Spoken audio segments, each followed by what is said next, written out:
فضیل ابن عیاض رحمہ اللہ تعالی، جو عبداللہ ابن المبارک رحمہ اللہ تعالی بہت بڑے محدث گزرے، عبداللہ ابن مبارک امام ابو حنیفہ کے شاگرد تھے، ان کے دوستوں میں سے تھے فضیل ابن عیاض۔ یہ تھے عابد الحرمین کہا جاتا تھا ان کو، حرم میں ہر وقت عبادت میں لگے رہتے تھے، ہر وقت عبادت۔ لوگ ان سے جا کے دعائیں کرواتے۔ اس زمانے کے بزرگ کیسے ہوں گے، تابعین تبع تابعین کا دور، آپ اندازہ لگاؤ کیسے لوگ ہوں گے اس زمانے کے۔ بہت اللہ والے بزرگ تھے، بہت اللہ والے۔ یہ بنے کیسے بزرگ؟ یہ ڈاکو تھے، شرابی تھے، لڑکیوں کے ناچ دیکھتے تھے باندیوں کے، ان ایکٹیویٹیز میں ان کا وقت گزر رہا تھا، شراب بھی، عورت بھی، اور موسیقی بھی۔ اب مختلف روایات میں مختلف واقعات ملتے ہیں، بعض روایات میں کہ باجے سے آواز آنا شروع ہوئی، بعض روایات میں سے کہ آسمان سے غیبی آواز آئی۔ تو ان کے بارے میں کہا جاتا ہے کہ یہ کہیں زنا کرنے کے ارادے سے یا کسی اور ارادے سے نکلے ہیں، تو جب دیوار پہ چڑھے ہیں نا، دیوار پھلانگنے کے لیے، تو آواز آئی غیب سے، یا انہوں نے باجا بجانا شروع کیا اپنا موسیقی کا، تو اس موسیقی کے جو ہوتے ہیں نا، یہ آج کل نوجوان نہیں ہوتے، بیٹھے ہوئے ہوتے ہیں، ٹنگ ٹنگ بجا رہے ہوتے ہیں بیٹھ کے، تو گٹار، ہاں گٹار بجا رہے ہوتے ہیں۔ وہ مجھے اس سے یاد ہے جنید جمشید کا گٹار، ایک میرا بیان ہے اس موضوع پر۔ تو وہ بجانا شروع کیا تو اندر سے آواز کیا آئی ہے، الم یأن للذین آمنوا ان تخشع قلوبهم لذکر اللہ وما نزل من الحق۔ سورہ حدید کی آیات ہیں۔ کیا ایمان والوں کے لیے اب تک وقت نہیں آیا کہ ان کے دل اللہ کی یاد سے ڈر جائیں، اور اللہ نے جو کتاب نازل کی ہے اس کے لیے دل نرم پڑ جائیں؟ کب تک عیاشی میں رہو گے؟ اللہ اس آیت میں اہل ایمان کو خطاب کر رہے ہیں کہ کب تک گناہوں میں پڑے رہو گے؟ کیا مرنا نہیں ہے؟ مرنا نہیں ہے۔ اور آگے دھمکی دی کہ اگر تم نے توبہ نہیں کی اور انہی گناہوں میں مست رہے تو تمہارے دل ایسے سخت کر دوں گا جیسے یہود و نصارہ کے دل سخت کر دیے میں نے، انہیں توبہ کی توفیق نہیں ملتی۔ کیسے مست ہو گئے یہود و نصارہ؟ وہ صرف زنا نہیں کرتے، زنا کی ان بدترین شکلیں ان کے معاشرے میں رائج ہیں، بدترین شکلیں۔ ہمارے یہاں کا ایک نوجوان عیاشی کرنے جو جاتا ہے نا، وہ بھی تنگ آ جاتا ہے ان سے۔ میرے پاس تو ہر قسم کے لوگوں کی کالز آتی ہیں، کہتے ہم، ایک صاحب نے کہا کہ میں ادھر آیا تھا سویڈن عیاشی کرنے، مگر یہ ایسے درندے بن چکے ہیں عیاشی میں کہ مجھے اس عیاشی سے نفرت ہو گئی ہے، اتنی درندگی میں آگے بڑھ گئے۔ تو اللہ اہل ایمان سے ان آیات میں خطاب فرما رہے ہیں کہ اگر تم نے توبہ نہیں کی، تمہیں ڈرنا چاہیے کہ تمہارے دل ایسے سخت کر دوں گا جیسے یہود و نصارہ کے دل میں نے سخت کر دیا۔ اب ان میں مذہب نہیں گھستا، ہر چیز پہ تحقیق کریں گے، مگر جہاں اللہ کی بات آئے گی، دین کی بات آئے گی، سننے کو تیار نہیں۔ تو آیت بڑی عجیب ہے، الم یعنی کیا ابھی تک وقت نہیں آیا؟ یہ ایک دم چیخ پڑے، انہوں نے فوراً اندازہ ہو گیا یہ تنبیہ کس کی طرف سے ہے؟ اللہ کی طرف سے۔ فوراً وہ باجا پھینکا اپنا اور کہا قد آنا یا ربی، قد آنا یا ربی، اے میرے رب، آ گیا وقت، بس آ گیا۔ قرآن مجید میں اللہ کا ارشاد ہے نا، اللہ یجتبی الیہ من یشاء ویہدی الیہ من ینیب۔ جو لوگ اللہ کی طرف آنا چاہتے ہیں اللہ ان کو بھی سیدھا راستہ دکھاتا ہے، اور بعض ایسے ہیں کہ جن کو زبردستی لے آتا ہے۔ بھئی اللہ تو بادشاہ ہے نا، جو اللہ کی طرف آنا چاہے گا، اللہ فرماتے ہیں اس آیت میں، اس کو تو لازمی ہدایت دوں گا، جو نہیں آنا چاہتے ان کو ہدایت نہیں دوں گا۔ لیکن بعض لوگ ایسے ہیں جنہوں نے ارادہ نہیں کیا ہوتا آنے کا، مگر میں ان کو اپنی رحمت سے گھسیٹ لیتا ہوں۔ تو یہ انہی لوگوں میں سے تھے، یجتبی الیہ من یشاء، جس کو چاہتا ہے ہدایت دے دیتا ہے۔ اس لیے ہمارے اکابر فرمایا کرتے تھے کہ اللہ سے یوں دعا مانگا کرو کہ اے اللہ، میں چاہوں یا نہ چاہوں تو پیشانی کے بالوں سے پکڑ کر زبردستی لے آ مجھے، جیسے عمر ابن خطاب کو لے آیا۔ حضرت عمر جو ہدایت ملی ہے وہ تو نبی نے دعا مانگی تھی نا، نبی دعا مانگی اللہ ابو جہل کو یا عمر بن خطاب میں سے کسی ایک کو ہدایت دے دے، تو ان کو ہدایت مل گئی حضرت عمر کو۔ تو یہ نبی کی دعا کی برکت سے ملی نا ہدایت۔ Alto silver colour AEX 360, parking صحیح کر لیں بھائی, گاڑیوں کا گزرنا مشکل ہو رہا ہے. تو حضرت عمر رضی اللہ تعالی عنہ کو ہدایت کیسے ملی؟ نبی کی دعا سے. اس کو ہم اپنی زبان میں کیا کہتے ہیں؟ غریبی میں کام ہو گیا.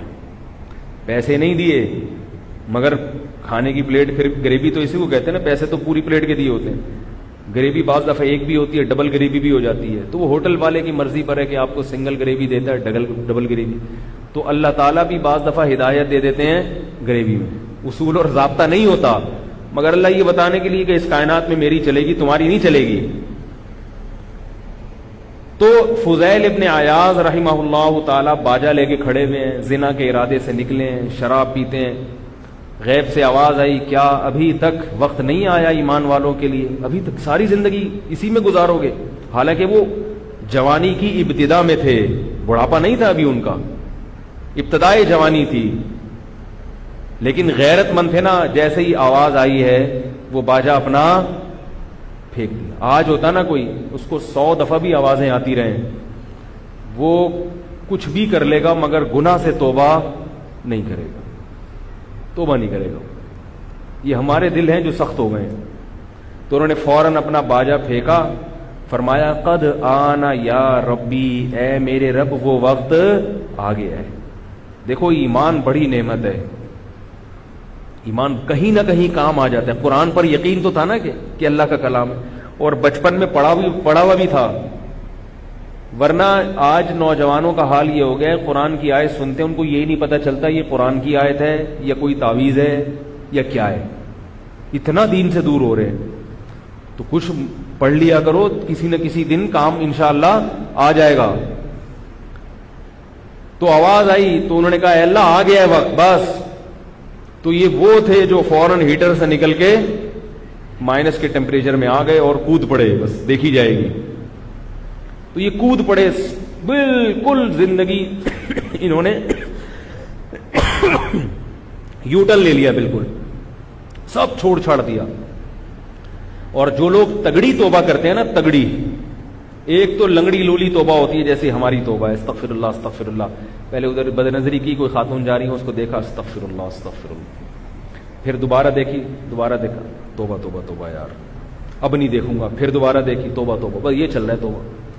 یہ بھی وہ لوگ جو ذرا نیک ہیں.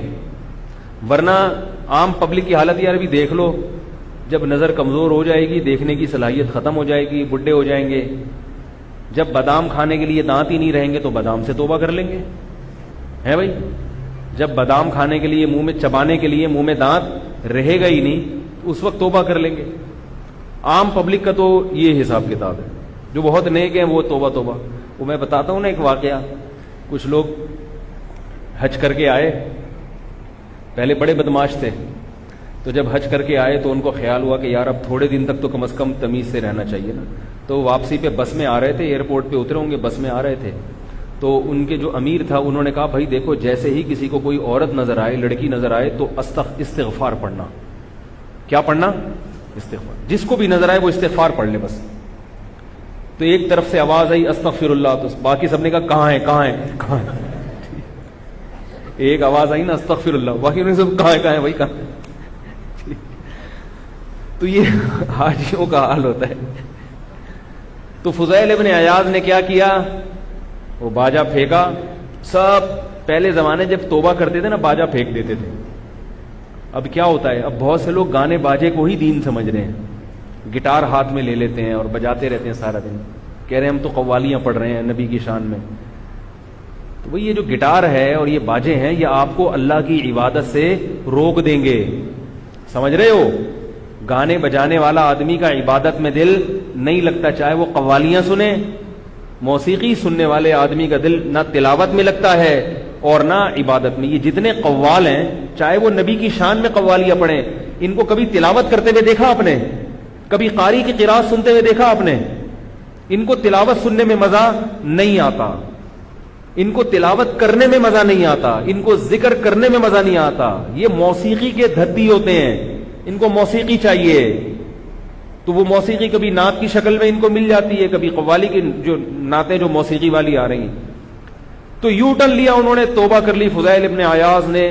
اور میں عرض کر رہا تھا کہ جب توبہ تگڑی ہوتی ہے نا، تگڑی، تو پھر یہ جذبہ پیدا ہوتا ہے کہ میری جو ماضی کی زندگی خراب گزری ہے، ٹھیک ہے اللہ نے معاف تو کر دیا، مگر اس میں جو لوگوں سے پیچھے رہ گیا تو میں اس کی تلافی کروں گا، اب لوگوں سے آگے نکلوں گا۔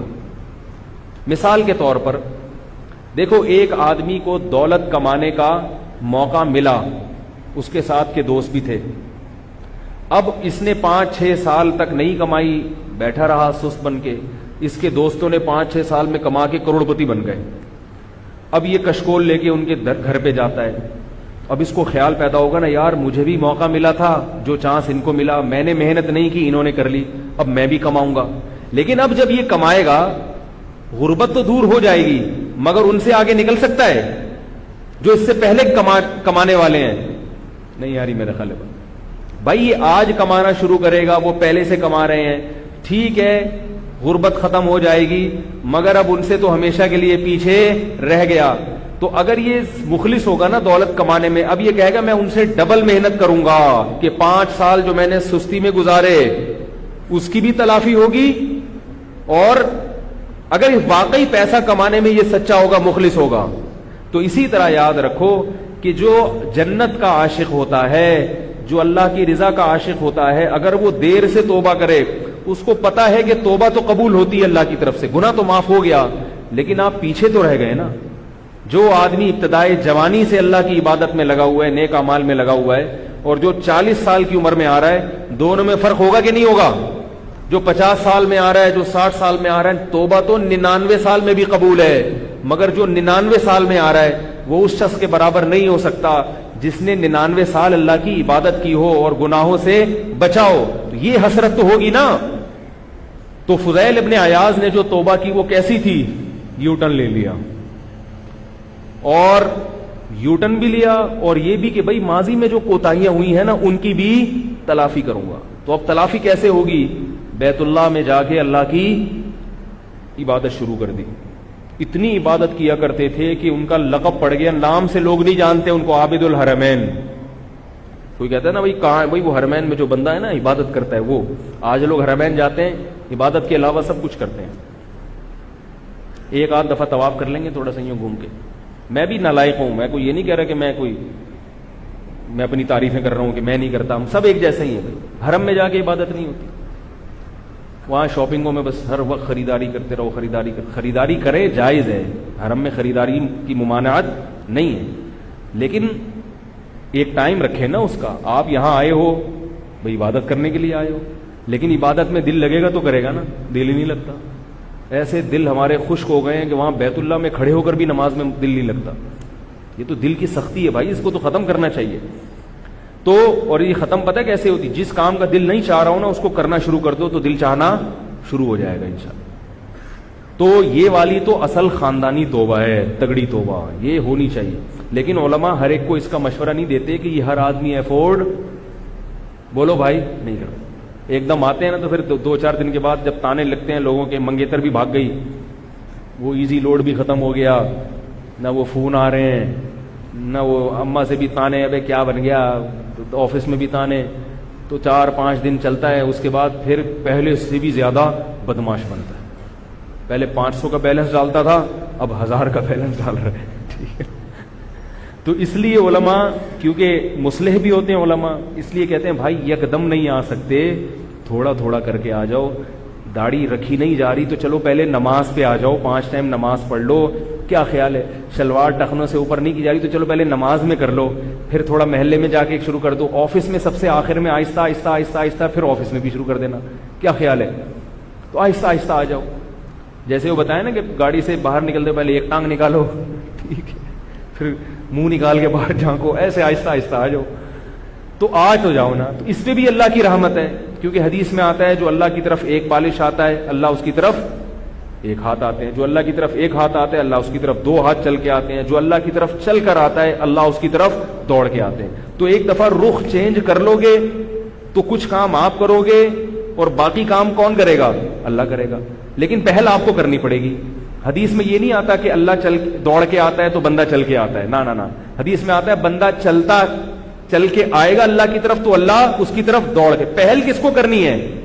بندے کو کرنی ہے، کیونکہ اللہ نے ہی پہل کر لی تو پھر ہماری آزمائش نہیں ہے نا.